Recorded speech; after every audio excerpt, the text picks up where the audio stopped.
Mas lanjutin lagi, tadi putus tuh soal tadi kan kuncinya udah sampai di di cerita bahwa yo silakan dicerita bahwa ada bolong gubernur, bupati, wali kota dari aturan yang mereka karena dipilih masyarakat, jadi kalau nggak proper dalam konteks COVID ini walaupun krisis nggak bisa diberhentiin. Jadi, kita lagi cari jalan, gimana Mas? Jadi balik lagi, ya presiden itu punya namanya kekuasaan tertinggi negara, namanya undang-undang darurat. Oke. Ya. Oke. Kita ulang lagi undang-undang darurat. Ya? Pokoknya kekuasaan darurat, bukan undang-undang darurat. Kekuasaan darurat. Ya, untuk menyelamatkan bangsa dan negara ya. Untuk menyelamatkan bangsa dan negara. Oke, terus. Contoh yang COVID. Iya. Nggak ada tuh dalam 10 tahun terakhir ya. BIN keluar terbuka. Melakukan operasi terbuka. COVID dia terbuka, jualan obat, swab lah apalah terbuka. Iya. Ada stand kayak Jakarta Fair, Badan Intelijen Negara di TV-TV ada tuh. Ya kan? Iya. Itu kekuasaan negara. Nggak ada yang bisa cegah, nggak siapa yang mau protes. Memang itu kok kejadiannya. Ada krisis ya. Ada krisis. Apalagi pembekuan HTI. Itu kekuasaan darurat. Jangan bilang nggak bisa, bisa. Oke. Prabowo ketahanan pangan, kekuasaan darurat. Padahal itu Menteri Pertahanan. Menteri Pertahanan. Itu kekuasaan darurat. Oke. Nah, balik lagi ke soal tanah. Belum dianggap darurat, belum loh. Belum. Oke. Jadi prinsipnya satu. Kalau maling itu cuman kalah kalau dikeroyok. Oke. Iya. Ya kita keroyok aja, jalan aja. Kayak beginian. Kalau perlu kita gerakin, datang ke mana? Yang disegenin sama Bapak Presiden. Organisasi keagamaan. Dari awal kita pernah bikin itu ya. Ke Walubi, ke ini, tapi kan kita belum proses. Kemarin sudah mulai ke Muhammadiyah, ya ke Nahdlatul Ulama. Perlu supaya apa tujuannya? Kekuasaan darurat.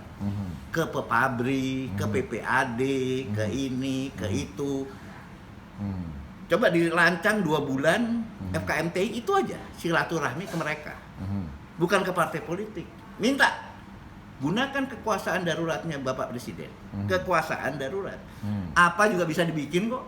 Oke, jadi termasuk cerita COVID ini sebenarnya sama dengan perampasan tanah, ini darurat. Oh iya, ini darurat. Akibat COVID dan ekonomi ini rontok, kalau keadilan tidak diberikan, ngeri ya. Oh, ngeri. Oke, nah terus kemudian tadi yang kita belum selesai kan sebetulnya Mas daripada reshuffle menteri mendingan menghidupkan lembaga-lembaga negara. Alasannya karena tarik-menarik partai itu bisa capek gitu kan. Capek. Nah, tapi kan tadi saya kasih contoh yang terus mati itu bahwa sekarang keamanan negara itu kalau nggak hati-hati bahaya juga kan. Karena Kejaksaan Agung aja bisa kebakar gitu, itu kan objek vital, bukan kita nyalahin siapa-siapa ya, tapi kita ngomong fakta. Kemudian juga ada di Tangerang Selatan orang ditembak, kemudian kemarin di Kelapa Gading ditembak. Nah itu kan mengacunya karena yang di Kelapa Gading itu ternyata senjatanya ilegal, maka Joko Chandra kan yang dijadiin contoh. Artinya ada permainan kong kali kong lah sehingga negara ini bisa diterobos. Nah kembali ke darurat ini gimana Mas ceritanya nih? Lah kan gini, mungkin karena sibuk COVID. Nah sibuk COVID ya. Ya pernah kan Bapak Presiden bikin yang namanya Menteri Agraria, datang ke mana? KSP. Iya kan? Iya betul. Yang sebelum kabinet ini dilantik, kan Menteri Agrarianya sama, KSP-nya sama. Bikin ada berapa kasus tuh waktu itu? Ada 6.000 jadi 600 jadi 160-an. Nah 160 kasus. Ya.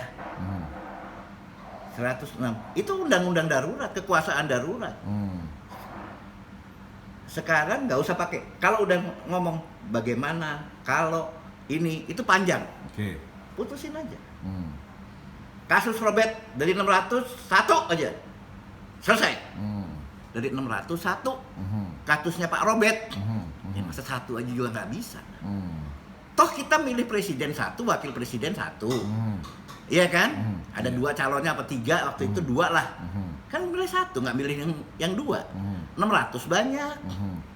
Iya kan? 600 banyak. Harus dimulai dari satu dulu. Satu aja. Gitu Mulai aja kok repot. Besoknya 2 gitu kan. Ya ngikut semuanya. Oke. Iya kan? Ngikut semua kalau 600. Wah, kalau yang ini nanti yang ini begini. Nggak ada. Nggak ada soal itu. Iya kan? Nah, menurut Mas memang lebih baik begini dilakukan. Ini kan artinya keadilan diberikan oleh yang berkuasa kan, yang berwenang kan, daripada balik lagi ke kasusnya Pak Robert kalau tentang perampasan tanah. Ya. Semuanya standar apa namanya SOP.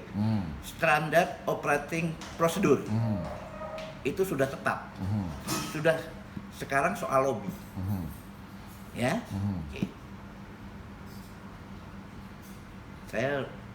Kita coba pakai organisasi keagamaan. Fokus di Robert. Dorong kekuasaan daruratnya presiden. Cuman itu aja kok, nggak susah. Nggak susah. Kalau tadi Kang Agus pernah bilang Astra 270.000 orang pegawainya di situ. Iya. Terus siapa lagi? Sinarmas berapa orang? 500.000 kali. Ya itu mungkin lebih karena ada ikutan pedagang-pedagang, agen-agen apa segala macam ya. Bakri berapa? Bakri ya. Sumarekon berapa orang sih? Apa lebih hebat dari Bogasari? Salim Group kan enggak. Sumarekon itu kan perusahaan baru. Bener kan? Iya. Kalau Salim Group, saya ambil contoh Salim Group, atau Sinarmas, Pak Eka Cipta dari tahun 32 sebelum kemerdekaan ini dia cari uang, bangkrut, mana tumbuh. Kan ini kemarin sore kok, kalau belum sampai zaman Orde Baru lah itulah, ya kira-kira itu ya. Sumarekon itu kan tahun berapa sih? 70-an kali, 80-an. 70-an lah. 80-an ya. 80-an kan belum lama. Iya kan? Walaupun kita ngingetinnya Mas Bagus ngingetinnya itu demi kebaikan ya. Nah, iya. Supaya transformatif ya. Iya, itu dulu lah, yang gampang lah. Nah, sekarang perbaiki. Efek ketenaga kerjaannya juga nggak terlalu banyak amat lah. Iya kan? Nah kalau gitu Mas lihat Robert yang ada di DKI, kemudian juga kebenaran juga ada Budi Kendi di DKI juga, menurut Mas ada pentingnya nggak sih gubernur ngurusin kayak beginian juga, negakin keadilan?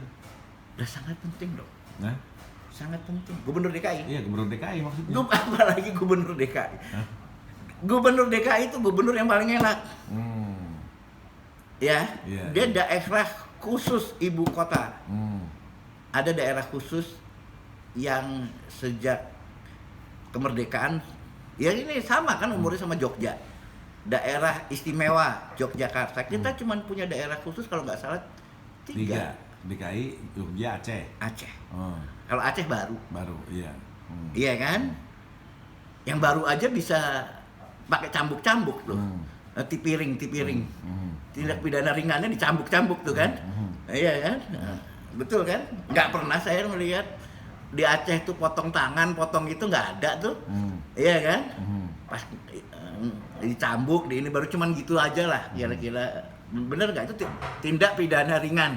Nah jadi belum dipotong leher kayak di Arab tuh. Belum. Balik lagi ke DKI, harusnya kalau gubernur DKI punya bapak dan kakek ya, itu kan pejuang. Berarti dia harusnya fokus juga ngurusin keadilan begini dong. Dia? Harusnya. Waduh. Iya kan, bapaknya kan pejuang. Kakeknya apa bapaknya tuh pejuang tuh? Baswedan. Iya kan pejuang gitu kan. Iya kan. Nah terus kalau lihat cerita Robert, cerita Budi Kendi, yang lain-lain perampasan tanah gini, apa belum nyampe kali ya ke beliau? Gimana? Enggak ada. Enggak ada soal belum nyampe. Nih, saya balik lagi Gubernur DKI nih. Iya. Gubernur DKI yang memberantas ya minuman keras supaya nggak beredar di orang kecil, itu namanya Pak Ahok. Oh, Pak Ahok ya. Atau kalau nggak salah waktu gubernur apa waktu gubernur ya? Yang ditutup tuh Circle K. Iya. Bisa tuh, itu undang-undang daruratnya gubernur kok. Oh, itu udah dicontohin. Udah dicontohin. Udah dicontohin. Berarti harusnya Ya. Yang Cina, yang agamanya nggak Islam, dia tutup tuh. Kenapa saya pilih Ahok ya karena itu. Ya. Iya. Nah, ini berkah untuk membela ya apa namanya forum apa itu FPI itu Forum Front Pembela Islam. Nah, Front Pembela Islam komandannya itu sebetulnya Ahok tadi. Iya. Selain Habib di lapangan Habib Rizik. Gitu. Iya kan? Iya. Di keputusan Ahok Tegas dia. tegas. Berarti kalau gitu Gubernur DKI belum tegas dong soal perampasan. Jangan sampai saya ngomong gini ya. Di Arab itu selain Rasulullah ada namanya Abu Lahal. Jangan sampai saya tuduh begitu. Ini kasih tahu sama temen siapa namanya di Gubernur DKI sekarang? Gubernur DKI sekarang Pak Anies kan. Jangan sampai seperti Abi Lahab ya. Iya. Iya kan? Ya. Jangan sampai. Diingetin dong. Kita udah tua kan harus sayang mengingatkan. Mengingatkan. Jadi kalau yang strategis tuh bukan 3-in-1, bukan ganjil genap motor ya. Iya. bukan ganjil genap motor. Gitu. Jadi walaupun motor memang kalau terlalu kerumun takut COVID. Gubernur DKI itu ya ada 2 serangkai. Di lapangan ada namanya Abu Bakar Basir. Iya. Di pemerintahan ada namanya Ahok. Bisa. Iya. Bener kan? Iya, jadi balik lagi Mas, kita ke... Betul? Iya betul, itu betul maksud saya. Apa yang saya kira kalau Mas Bagus kan apa yang dia omongin perlu dipikirin terus gitu kan. Nggak sederhana yang keluar dari mulut Mas Bagus, tapi mikirnya harus panjang gitu. Tapi saya kira ini bukti dari sayangnya kita gitu kan sebagai orang-orang yang sudah tua atau sudah berumur lah kepada para pemimpin yang sekarang sedang megang amanah kan gitu. Nah balik lagi nih Mas, kan semua kejadian-kejadian itu sebenarnya awalnya karena tanah, kita kan awalnya ngomong maling nih ya, jadi tanah yang mulai punya nilai ekonomis mahal lumayan dimaling kan gitu kira-kira awalnya kan cerita dari situ. Nah sekarang DKI ini kan harusnya nggak terlalu banyak lagi tanah yang dimaling karena udah banyak kebangun kan. Jadi kalau menurut Mas Bagus tadi harusnya Gubernur DKI ikut terlibat langsung supaya keadilan ditegakin, dan termasuk kasus Robert ini, apalagi dulu ada dari surat Pak Gubernur Suryadi Sudibja yang menyatakan itu memang tanahnya Robert, itu harus nggak boleh dibiarin ya sama Gubernur DKI ya harusnya. Jadi gini, beda korupsi, beda maling. Oke. Kalau korupsi penyalahgunaan kekuasaan. Iya. Kalau maling itu copet, begal, itu maling. Oke. Kalau meninjaunya dari penyalahgunaan kekuasaan ya nggak selesai. Oke. Iya. Berarti kita harus tegas aja. Ya maling. Berarti ini orang-orang yang rampas tanahnya udah kita perlakukan kayak maling aja gitu. Ya gitu aja. Maling itu dikeroyok. Iya kan, dikeroyokin, digebukin. Nah, nanti kalau polisinya datang, serahin ke polsek, ke polpos, pospol gitu kan. Kalau gitu gini mungkin nih, Gede. Karena ini dianggap sebagai sesuatu yang susah dan lama dan besar, maka mungkin para korban itu harus ngadu lagi ke polisi lebih tertib. Kalau artinya kan kita mendorong penegakan hukum dulu kan gitu terhadap maling-maling itu kan. Nah kalau dibiarin berarti nanya, Pak, kalau Bapak biarin berarti ini apakah Bapak minta kami yang dimalingi melakukan tindakannya sendiri, gimana tuh Mas? Ini kan gampang. Jangan sampai, ini kan perencanaan jadinya. Iya. Kalau perencanaan kan namanya perencanaan aksi. Kita kan mesti ngerti, bukan kita nggak ngerti. Kalau kita mau ngatur aksinya dari sebelah mana? Mana dulu yang dikepung? Kan soal nangkep maling nih mah. Iya kan, nangkep maling kan mesti dikeroyokin. Iya kan? Nah, kalau gitu sih berarti sebenarnya udah yang paling sederhana, mendingan pemerintah aja yang nyelesain ya Mas ya. Tadi. Bener kan? Ya selesaiin aja. Daripada masyarakat yang nangkap maling kan mendingan kalau pemerintah yang nyelesain kan yang berkuasa malah berkah. Ya kan, tapi kalau maling ditangkepin sama masyarakat sama rakyat kan malah jadi ribet kan. Iya, ganggu bensin mahal, iya kan? Bener. Iya, ganggu lalu lintas. Iya bener kan. Mendingan nah sekarang kalau menurut Mas kenapa sih nangkep saat ini tuh apakah belum ada kesadaran bahwa maling akan ditangkap atau memang pengetahuan begini yang kurang nih Mas? Karena baru juga kan kesadaran perampasan tanah di negeri ini kan baru 2 tahun kan, kita dulu kan nggak ada. Ceritanya sengketa seakan-akan orang punya hak kan, waris itu kan. Sekarang kan sudah dibuktikan dengan FKMTI ini memang ini perampasan tuh zalim, haknya orang diambil dengan paksa kan gitu. Gimana? Jadi gini, balik lagi ya. Balik lagi Mas. Ada 600 kasus. Iya. Dari 600 dipilah satu. Mhm. Satu nih. Iya. Satu. Pertimbangan sekarang. Pertimbangan dampak kepada ketenaga kerjaan di perusahaan itu. Iya. Oh, nggak terlalu berdampak. Ya. Ini kesimpulan nih. Iya kan? Sekarang pilih. Kalau penanganannya korupsi, itu penyalahgunaan kekuasaan. Oke. Kalau penyalahgunaan kekuasaan, itu susah. Oke. Korupsi itu kayak kentut, iya kan? Buktinya nyari buktinya susah, iya kan? Tapi kalau kita nanganinya seperti nangkep maling, iya kan? Nah, sekarang yang satu ini mari kita bersama-sama, baik pemerintah, negara maupun warga negara atau masyarakat, ya dalam hal menangani kasusnya Pak. Robert ya. Pak Robert nih ya. Pak Robert. Ya, jangan sampai pintu gerbang Salemba kita buka.